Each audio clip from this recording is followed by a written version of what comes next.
Hi hello నమస్తే welcome to Kiran TV. ప్రస్తుతం మనతో పాటు ఉన్నారు Indian Vedic scientist Brahmashri Eshwar గారి సుకేష్ శర్మ గారు. నమస్కారం గురుగారు. నమస్కారం తల్లి. గురుగారు, మనం సాధారణంగా గుడికి వెళ్ళినప్పుడు గంట వాయిస్తాం, అలాగే ఇంట్లో కూడా వాయిస్తాం. అసలు గంట వాయించడంలో ప్రత్యేకమైన విషయం ఏంటి? గంట అనేది శబ్ద బ్రహ్మోపాసన అమ్మ. ఎప్పుడైనా సరే శబ్దము ఏదైతే ఉంటుందో ఇది ప్రకృతిలోని కొన్ని అచేతన స్థితి చేతన స్థితిలో ఉన్నటువంటి శక్తిని ప్రేరేపించ జరుగుతుంది.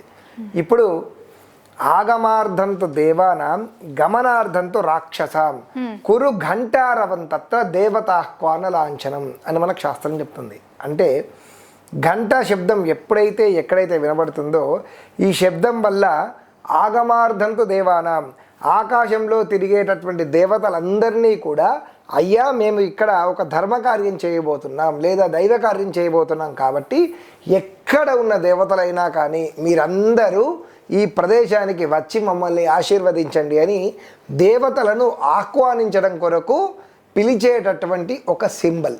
ఓకే, ఇది గంట.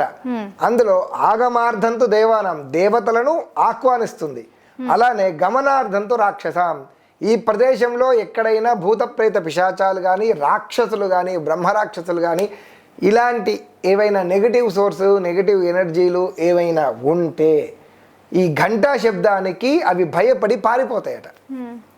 అమ్మో ఇక్కడ ఏదో దైవకార్యం జరగబోతుంది, ధర్మకార్యం జరగబోతుంది కాబట్టి ఈ శబ్దము వాటికి చికాకును కలిగిస్తాయి.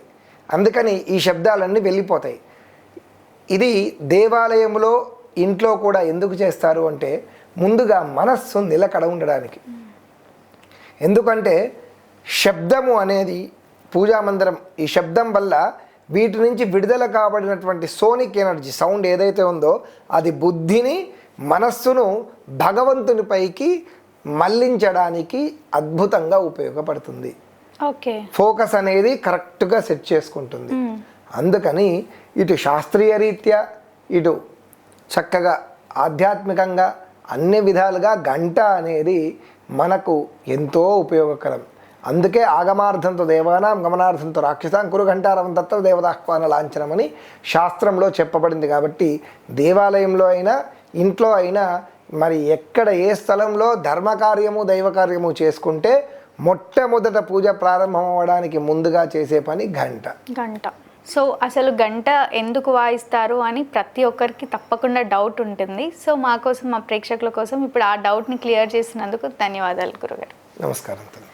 చూసారు కదా, మా వీడియో మీకు నచ్చినట్టయితే లైక్ చేయండి, షేర్ చేయండి, మా ఛానల్ని సబ్స్క్రైబ్ చేసుకోండి. గురుగారిని కలవాలి లేదా మాట్లాడాలి అనుకుంటే వీడియోలో స్క్రోల్ అవుతున్న నెంబర్ని కాంటాక్ట్ అవ్వండి. Thank you.